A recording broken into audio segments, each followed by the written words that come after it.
1 మంగళవారం గోచార ఫలితాలు. ఓం గణనాన్త్వా గణపతిగం హవామహే కవిం కవీనాముపమశ్రవస్తమం జ్యేష్ఠరాజం బ్రహ్మణస్పద ఆనశృణ్వన్నోతిభిస్సిదసాదనం శ్రీమహాగణాధిపతయే నమో నమః. ప్రణో దేవీ సరస్వతీ వాజేభిర్వాజనీవతి ధీనామభిత్రయవతు. శ్రీమహాసరస్వత్యై నమో నమః. ఆదిత్యాయ చ సోమాయ మంగళాయ బుధాయ చ గురుశుక్రశనిభ్యశ్చ రాహవే కేతవే నమః. ప్రేక్షకులకు శుభోదయం. ఈరోజు జూలై 1వ తేదీ మంగళవారం. ఈనాటి పంచాంగం వివరాలు చూద్దాం. స్వస్తి శ్రీ చాంద్రమాన శ్రీ విశ్వావసు సంవత్సరం ఉత్తరాయణం గ్రీష్మ ఋతువు ఆషాఢమాసం శుక్లపక్ష షష్ఠి పగలు 12 గంటల 15 నిమిషాల వరకు ఉంది. పుబ్బా నక్షత్రం పగలు 11 గంటల 26 నిమిషాల వరకు ఉంది. వర్జన్ రాత్రి 7 గంటల 7 నిమిషాల నుంచి 8 గంటల 49 నిమిషాల వరకు ఉంది. అమృత ఘడియలు ఉదయం శేషంగా 6 గంటల 20 నిమిషాల వరకు ఉన్నాయి. మరలా తెల్లవారితే బుధవారంగా 5 గంటల 23 నిమిషాలకు ప్రారంభమవుతున్నాయి. ఉదయం దుర్ముహూర్తం 8 గంటల 9 నిమిషాల నుంచి 9 గంటల 1 నిమిషం వరకు. రాత్రి దుర్ముహూర్తం 10 గంటల 57 నిమిషాల నుంచి 11 గంటల 49 నిమిషాల వరకు. విజయవాడకు సూర్యోదయం 5 గంటల 33 నిమిషాలకు, సూర్యాస్తమయం 6 గంటల 34 నిమిషాలకు. ఈ రోజున ఉన్నటువంటి గ్రహచారాన్ని మనం పరిశీలిస్తే రాహువు కుంభంలో, శని మీనంలో, శుక్రుడు వృషభంలో, రవి గురువులు మిథునంలో, కర్కాటకంలో బుధుడు, కుజ చంద్ర కేతు 3 కూడా మరి సింహంలో ఉన్నాయి. ఓం శివరామ గోవింద నారాయణ మహాదేవ. ఓం శివరామ గోవింద నారాయణ మహాదేవ. ఓం శివరామ గోవింద నారాయణ మహాదేవ. రేపు సప్తమి గురువారం, ఎల్లుండి అష్టమి సప్తమి బుధవారం, రేపు ఎల్లుండి అష్టమి గురువారం. 2 కూడా చాలా విశేషమైన రోజులు. సర్వసాధారణంగా సూర్యభగవానుడిని మరి ఆదివారాలు బాగా విశేషంగా అర్చన చేస్తూ ఉంటాం సప్తమి రోజున. రేపటి రోజు సప్తమి వివస్వత్ సప్తమి అని చెప్పి పేరుతో పిలుస్తారు. వివస్వత్ సప్తమి. ఆయన మరి చాలా విశేషంగా అనుగ్రహించేటువంటి గ్రహం. ప్రత్యక్ష నారాయణ స్వరూపం అని చెప్తూ ఉంటారు కదా. ప్రత్యక్ష నారాయణ స్వరూపం అనే పేరుతో ఆ సూర్యభగవానుడు చాలా విశేషంగా మనకి పూర్వం నుంచి కూడా మన సనాతన ధర్మంలో ఆయన ఆరాధించడం అలవాటు. అందుకోసమే సూర్యుడు వచ్చే సమయానికే సంధ్యావందనానికి అర్ఘ్యం ఇవ్వడం అనేది మనకి ఒక విధిగా ఏర్పాటు చేశారు. బ్రాహ్మణం అని చెప్పుకుంటూ ఉంటాం, కానీ సూర్యోదయానికి నీళ్ళు ఇవ్వడం అనేది మన అవసరమా కాదా ఎవరూ గమనించుకోవడం మానేసిన వాళ్ళ రోజున. దాని విలువల గురించి కూడా మాట్లాడితే కూడా మాట్లాడేవాడిని వెక్కిరించే స్థాయికి దిగజారిపోయాం. ఆ ప్రత్యక్ష నారాయణ స్వరూపానికి సప్తమి ఇంకా ఆదివారం ఇట్లాంటి విశేషమైన రోజులు. మరి రేపు ఈ ఆషాఢ శుద్ధ సప్తమి బుధవారం వివస్వాన్ అనేటువంటి పేరుతో ఆయన్ని రేపటి రోజున ప్రత్యేకంగా సూర్యభగవాన్ని అర్చిస్తే చాలా విశేషంగా మన కామ్యాలన్నీ కూడా తీరుతాయని చెప్పేసి ఈ ఆషాఢ శుద్ధ సప్తమి వివస్వత్ సప్తమి దాని వివరాలు. మరి ఈ వివస్వత్ సప్తమి నాడు సూర్యభగవాన్ని అర్చించే విధానం ఏంటంటే రెగ్యులర్గా మనం చేసేటువంటి సూర్య నమస్కార మంత్రాలతో, అరుణపారాయణ, త్రుజ, సౌరం ఇట్లాంటి వాటితో ఆయన అర్చించడం అనేది జనరల్గా చేసేది.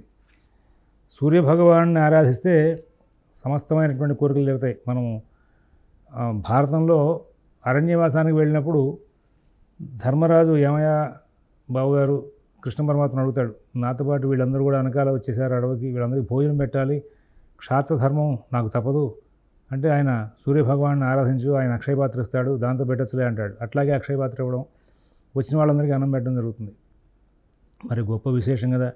అడవుల్లో ఉన్నా కానీ ఆ రాజయోగం తరగకుండా అలా వెళ్ళిందన్న విషయం.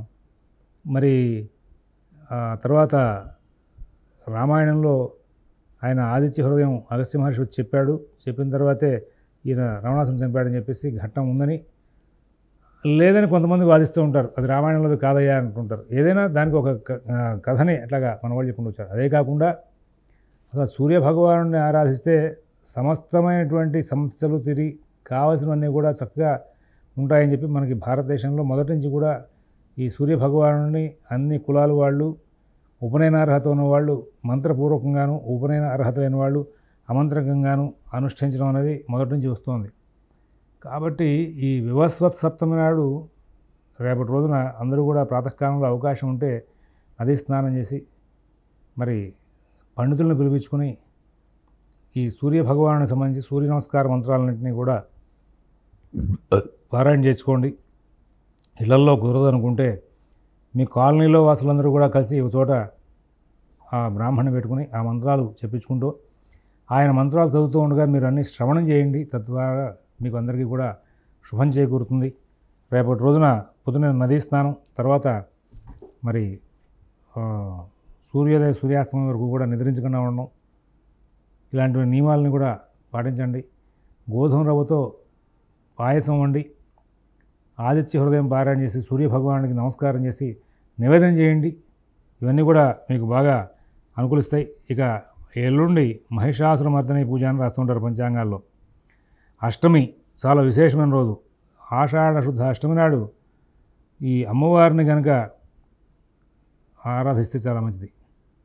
ఎక్కడ దేవాలయాల్లో చండీ హోమం జరుగుతుంది అక్కడ దేవాలయాల్లో మీరు ప్రత్యేకంగా మీ పేరు మీద చేసుకోండి. తద్వారా ఎల్లుండి రోజు నేను చెప్పింది, ఇవాళ రేపు కాదు, ఎల్లుండి ఆ అష్టమి నాడు చండీ పూజ చాలా విశేషంగా ఫలితాలు. సహజంగా ప్రతి అష్టమి నవమి రోజుల్లో పౌర్ణమి రోజుల్లో చేసేటువంటి చండీ హోమం, మహావిద్యా హోమం, ప్రత్యంగర హోమం, రాజశ్యామల హోమం ఇవన్నీ కూడా ఈ అమ్మవారి హోమాలన్నీ కూడా చాలా విశేషమైన ఫలితాలను ఇస్తాయి.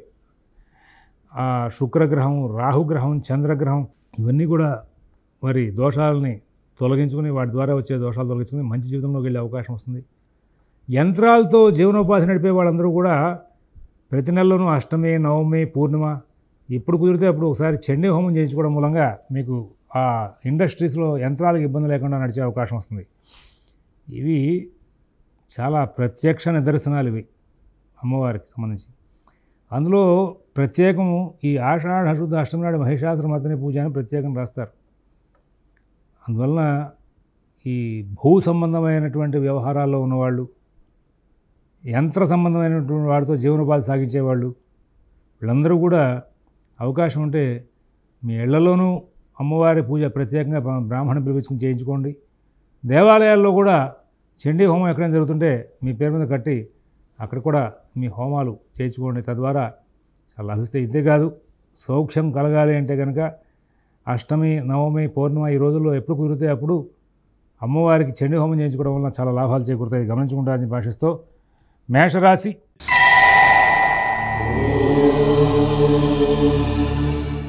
ఈ మేషరాశి వాళ్ళకి ఈ రోజున అన్ని పనులు కూడా చాలా చక్కగా నడుస్తూ ఉంటాయి. అందరూ బాగా సహకారం చేస్తారు. అన్ని కార్యక్రమాల్లో విజయాలు సాధిస్తారు. ఎక్కడ ఇబ్బందులు లేనటువంటి జీవితాన్ని గడిపే అవకాశం వస్తుంది. నూతన ఉద్యోగ వ్యాపార విషయాల్లో సత్ఫలితాలు వస్తాయి. ఆర్థిక ఆరోగ్య విషయాల్లో సత్ఫలితాలు వస్తాయి. విదేశీ నివాస ప్రయత్నాలు, స్థిరాస్తి కొనుగోలు ప్రయత్నాలు, కోర్టు వ్యవహారాలు, రుణ వ్యవహారాల్లో కూడా చాలా మంచి ఫలితాలు ఉంటాయి. నూతన ఉద్యోగ వ్యాపార విషయాల్లో చాలా మంచి ఫలితాలు ఉంటాయి. మరి అన్నీ కూడా చాలా సుఖంగా నడిచే అవకాశం వస్తుంది. ఇక్కడ అశ్విని నక్షత్రం వాళ్ళకి ఈ రోజున ప్రతి పని వేగంగా నడుస్తుంది. భరణి నక్షత్రం వాళ్ళు చాలా వేగంగా వాళ్ళ కార్యక్రమాలను పూర్తి చేసుకుని ముందుకు వెళ్తారు. కృత్తిక ఒకటో పాదం వాళ్ళకి ఎటువంటి ఇబ్బంది లేనటువంటి మంచి జీవితాన్ని గడిపే అవకాశాలు గోచరిస్తూ ఉంటాయి. వృషభ రాశి.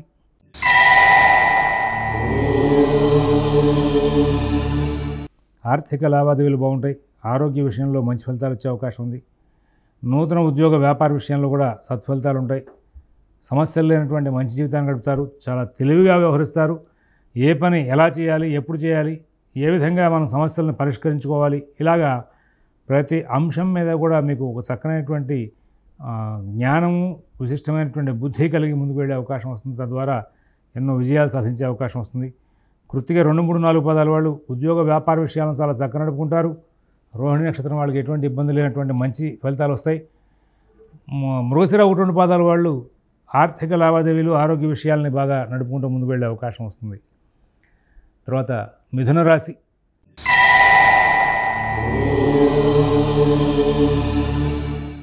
ఆర్థిక లావాదేవీలు బాగుంటాయి. ఆరోగ్య విషయాలు బాగుంటాయి. వాహనాల విషయంలో జాగ్రత్తగా ఉండాలి. కుటుంబంలో మీరు వాళ్ళ అవసరాలు తీర్చేదానికి ఆలస్యం చేయడం, లేకపోతే కుటుంబ సభ్యులకి సంబంధించినటువంటి కోరికలు మీరు తీర్చలేకపోవడం, వాళ్ళకి మీకు వాళ్ళకి ఒకరికొకరు అర్థం కాక మానసిక వ్యవస్థలో కొంచెం గ్యాప్, డిస్టెన్స్ మెయింటైన్ చేసే అవకాశాలు వస్తూ ఉంటాయి. నూతన ఉద్యోగ వ్యాపార విషయాల్లో కూడా ప్రత్యేకమైన శ్రద్ధ, జాగ్రత్త తీసుకోవాలి. విదేశీ నివాస ప్రయత్నాలు, స్థిరాస్తి కొనుగోలు ప్రయత్నాలు, కోర్టు వ్యవహారాలు, రుణ వ్యవహారాల్లో కూడా చాలా చక్కనైనటువంటి తెలివితేటలు ప్రదర్శిస్తూ ఓర్పు సహనం ప్రదర్శిస్తూ ముందుకు వెళ్ళాలని చెప్పేసి సూచిస్తున్నాం. మృగశిర 3-4 పాదాల వాళ్ళకి తగు జాగ్రత్త అవసరం అని చెప్పి సూచిస్తున్నాం. ఆరుద్ర నక్షత్రం వాళ్ళు ప్రతి పనిని కూడా స్వయంగా పరిశీలించుకుంటూ ముందుకు వెళ్ళాలి. పునర్వసు 1-2-3 పాదాల వాళ్ళు ఇతరుల వ్యవహారాలు జోలికి పోవద్దు అని చెప్పేసి ప్రత్యేకంగా కర్కాటక రాశి.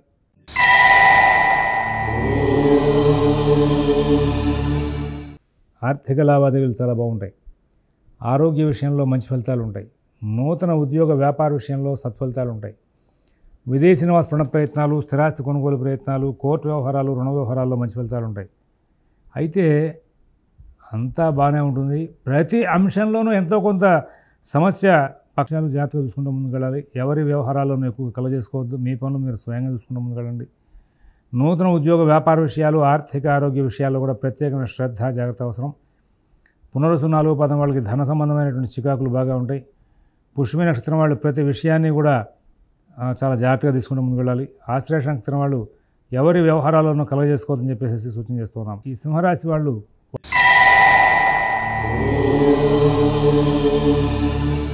వాళ్ళ కార్యక్రమాలని చాలా బాగా శ్రమతో పూర్తి చేసుకునే అవకాశం వస్తుంది. జన్మ కుజుడు ఏ పని చేసినా కానీ మానసికంగాను శారీరకంగాను శ్రమిస్తూ ఉంటాడు. డబ్బులు అందుతూ ఉంటాయి, బుద్ధి పని చేస్తూ ఉంటుంది, పని చేయగలిగిన తెలివితేటలు ఉంటాయి. కానీ ఏదో తెలియని ఒక సమస్య నన్ను వెంటాడుతోంది. ఈ పని చేస్తే ఇబ్బంది వస్తుందేమో, ఈ పని చేస్తే నాకేమైనా నష్టం వస్తుందేమో, అడుగు వేద్దామా వద్దా అని అనేక రకాలుగా మానసికంగా ఆలోచన చేసి ఏ పని కూడా సవ్యంగా నడుపుకోకుండా ముందుకు వెళ్తూ ఉంటారు. కుటుంబ విషయాలు, ఉద్యోగ విషయాలు, వ్యాపార విషయాలు చాలా జాగ్రత్తగా చూసుకోవాలి. ఆర్థిక ఆరోగ్య విషయాలు జాగ్రత్తగా చూసుకోవాలి. విదేశీ నివాస ప్రయత్నాలు, స్థిరాస్తి కొనుగోలు ప్రయత్నాలు, కోర్టు వ్యవహారాలు జాగ్రత్తగా చూసుకోవాలి. ఎవరి వ్యవహారాలను ఎక్కువగా కలుగజేసుకోవద్దని చెప్పేసి ప్రత్యేకంగా సూచన చేస్తూ ఉన్నాం. తర్వాత మరి మఘ నక్షత్రం వాళ్ళకి పుణ్యకార్యాలు, శుభకార్యాలు చేసే అవకాశం బాగా ఉంటుంది. పుబ్బా నక్షత్రం వాళ్ళు చాలా వేగంగా పనులు పూర్తి చేసుకుంటూ ఉంటారు. కానీ కొన్ని నష్టాలు, చికాకులు వెంటాడుతూ ఉంటాయి. ఉత్తర 1 పాదం వాళ్ళు ప్రతి విషయాన్ని కూడా కొంచెం చాలా సూక్ష్మంగా పరిశీలించి నిర్ణయాలు తీసుకుని తొందరపాటు ధోరణి తగ్గించుకోవాలి. ఆర్థిక లావాదేవీలు జాగ్రత్తగా చూసుకోవాలని చెప్పి సూచిస్తున్నాం. కన్యారాశి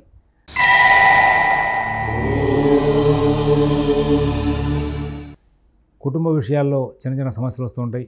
ఉద్యోగ వ్యాపార విషయాల్లో చికాకులు వస్తూ ఉంటాయి. ఆర్థిక లావాదేవీలు, రుణ విషయాల్లో కూడా చికాకులు వస్తాయి. కానీ చాలా బుద్ధి కుశలత ప్రదర్శిస్తారు. ప్రతి విషయాన్ని కూడా మీరు దూరంగా అట్లాగా స్తంభింప చేసి సమస్యలను దగ్గర రానియకుండా జాగ్రత్త పడతారు. కుటుంబం, ఉద్యోగం, వ్యాపారం అన్నీ కూడా చాలా బాగా నడుస్తూ ఉంటాయి. నూతన ఉద్యోగ వ్యాపార విషయాల్లో కూడా చాలా చక్కనైనటువంటి ఫలితాంశాలు తీసుకుంటూ ముందుకు వెళ్ళే అవకాశం వస్తుంది. విదేశీ నివాస ప్రయత్నాలు, స్థిరాస్తి కొనుగోలు ప్రయత్నాలు, కోర్టు వ్యవహారాలు, రుణ వ్యవహారాల్లో కూడా అద్భుతమైనటువంటి తెలివితేటలు, అద్భుతమైనటువంటి ప్రణాళికలు చేసి చాలా లాభాలు అందుకుంటూ ముందుకు వెళ్తారు. మంచి జీవితం గడుపుతారు, మంచి ఫలితాలు తీసుకుంటారు, అద్భుతమైనటువంటి లాభాలు తీసుకుంటూ ముందుకు వెళ్ళి సుఖంగా, శాంతంగా కాలక్షేపం చేసే అవకాశం వస్తుంది. ఉత్తర 2, 3, 4 పాదాల వాళ్ళు సమస్యలన్నింటినీ కూడా చాలా తెలివిగా దాటుకుంటూ ముందుకు వెళ్తారు. హస్త నక్షత్రం వాళ్ళు కొంచెం మానసికంగాను శారీరకంగాను ఒత్తిడికి లోనయ్యే అవకాశం వస్తుంది. చిత్త 1, 2 పాదాల వాళ్ళకి అన్ని కార్యక్రమాలు కూడా బాగా నడుస్తూ ఉంటాయి. తులారాశి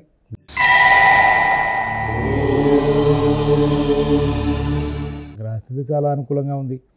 తెలివిగానే ఉంటారు, ధైర్యంగానే ఉంటారు. సమయపాలనతో ప్రతి పని కూడా పూర్తి చేస్తారు. అందరికీ కూడా మీరు మంచి చక్కటి సలహాలు ఇస్తారు, గౌరవ మర్యాదలు పొందుతారు. చిత్త 3, 4 పాదాల వాళ్ళకి ఉద్యోగ వ్యాపార విషయాల్లో మంచి ఫలితాలు ఉంటాయి. స్వాతి నక్షత్రం వాళ్ళకి అద్భుతమైనటువంటి ప్రణాళికలు చేసే అవకాశం వస్తుంది. విశాఖ 1, 2, 3 పాదాల వాళ్ళు చాలా లాభదాయకమైనటువంటి జీవితాన్ని గడుపుతూ ముందుకు వెళ్ళే అవకాశాలు గోచరిస్తూ ఉన్నాయి. వృశ్చిక రాశి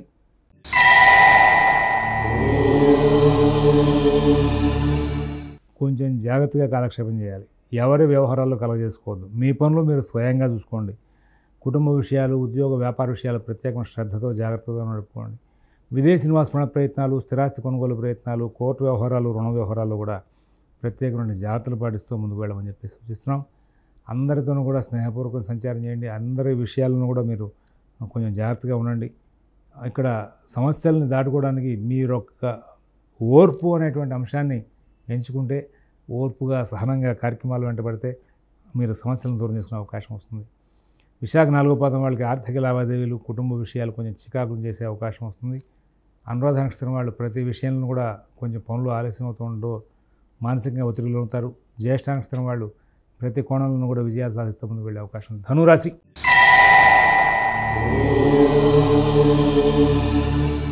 జాగ్రత్తగా కుటుంబ వ్యవహారాలు నడుపుకుంటూ ముందుకు వెళ్ళాలి. ఉద్యోగ వ్యాపార విషయాల్లో మీరు స్నేహపూర్వకంగా మాట్లాడినా అవి కొంచెం విరుద్ధమయ్యే అవకాశం వస్తుంది. మిత భాషణ చేస్తూ మీ పనులు మీరు చేసుకుంటూ సమాజంలో సంచారం చేయడం ఈ ధనురాశి వాళ్ళకి చాలా అవసరం. కొత్త వ్యవహారాలు వద్దు, ఇతరుల వ్యవహారాలు వద్దు, మీ పనులు మీరు స్వయంగా చూసుకుంటూ ముందుకు వెళ్ళండి. నూతన ఉద్యోగ వ్యాపార విషయాల్లో కూడా ప్రత్యేకమైన శ్రద్ధ, జాగ్రత్త కనబరుస్తూ ముందుకు వెళ్ళాలి. విదేశీ నివాస ప్రయత్నాలు, స్థిరాస్తి కొనుగోలు ప్రయత్నాలు, కోర్టు వ్యవహారాలు, రుణ వ్యవహారాల్లో ఎంత జాగ్రత్తగా ఉంటే అంత మంచి ఫలితాలు వచ్చే అవకాశాలు గోచరిస్తూ ఉన్నాయి. ఆర్థిక లావాదేవీలు, ఆరోగ్య విషయాలు ప్రత్యేకంగా జాగ్రత్తగా చూసుకుంటూ ముందుకు వెళ్ళాలని చెప్పి సూచిస్తున్నాం. ఈ రాశిలో ఉన్నటువంటి 3 నక్షత్రాల వాళ్ళకి కూడా కొంచెం ప్రత్యేకమైన శ్రద్ధ, జాగ్రత్త అవసరం. తర్వాత మకర రాశి.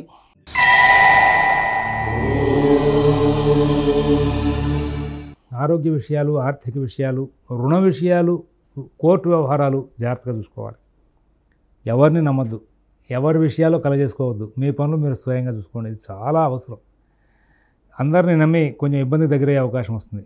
నూతన ఉద్యోగ వ్యాపార విషయాలు, విదేశీ నివాస ప్రయత్నాలు, స్థిరాస్తి కొనుగోలు ప్రయత్నాలు కొంచెం ప్రత్యేకమైన జాగ్రత్తలతో నడుపుకుంటూ ముందుకు వెళ్ళాలని చెప్పి సూచిస్తున్నాం. శ్రవణ నక్షత్రం వాళ్ళకి మానసికంగా కొంచెం చికాకులు ఉంటాయి. ధనిష్ట 1-2 పాదాల వాళ్ళు ఆరోగ్యరీత్యా ఇబ్బంది పడతారు. ఉత్తరాషాఢ 2, 3, 4 పాదాల వాళ్ళకి అన్ని వ్యవహారాలు కూడా చికాకులను కలుగజేసేవిగా ఉంటాయి. కుంభరాశి.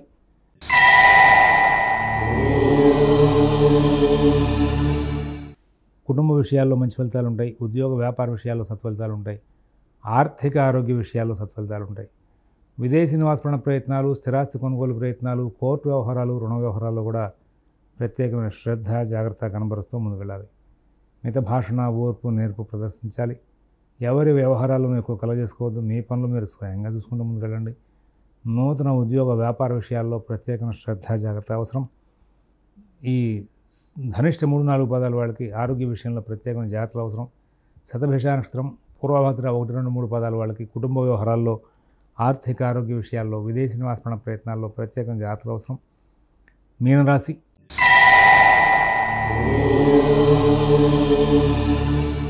కుటుంబ విషయాలు బాగుంటాయి, ఉద్యోగ విషయాలు బాగుంటాయి, వ్యాపార విషయాలు బాగుంటాయి, ఆర్థిక ఆరోగ్య విషయాలు బాగుంటాయి. విదేశీ నివాస ప్రయత్నాలు, స్థిరాస్తి కొనుగోలు ప్రయత్నాలు, కోర్టు వ్యవహారాలు బాగుంటాయి. షేరు వ్యాపారాలకు మంచి ఫలితాలు ఉంటాయి. పూర్వభద్ర 4వ పాదం వాళ్ళు కుటుంబ ఆర్థిక విషయాల్లో చాలా జాగ్రత్తగా ఉంటారు. ఉత్తరాభద్ర నక్షత్రం వాళ్ళు ప్రతి విషయాన్ని కూడా చాలా జాగ్రత్తగా నడుపుకుంటూ ముందుకు వెళ్తారు. రేవతి నక్షత్రం వాళ్ళకి ఎటువంటి ఇబ్బంది లేకుండా కాలక్షేపం జరుగుతుంది. స్వస్తి ప్రజాభ్యః పరిపాలయంతాం న్యాయేన మార్గేణ మహీన్మహీషాః గోబ్రాహ్మణేభ్యః శుభమస్తు నిత్యం. లోకాః సమస్తాః సుఖినో భవంతు. ఓం దత్సతు.